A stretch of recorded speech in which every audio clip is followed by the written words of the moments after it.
Kulfi ice cream కోసం ఇలా చిక్కటి పాలను బాగా మరగపెట్టుకోవాలి.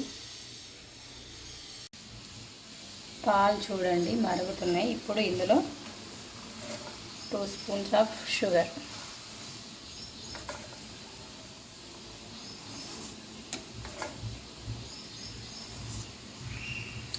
వేసుకొని బాగా తిప్పుకోవాలి. 1/2 లీటర్ పాలే కాబట్టి ఒక 1/2 స్పూన్ కార్న్ఫ్లోర్ ఇలా వాటర్లో నురగలు లేకుండా కలిపి పోసుకోవాలి.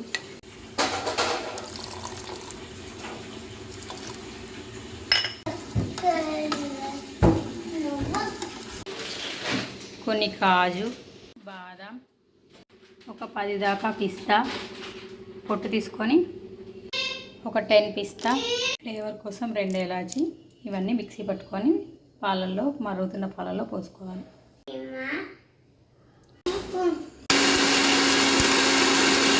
ఈ పౌడర్ని మిల్క్లో వేసుకోవాలి.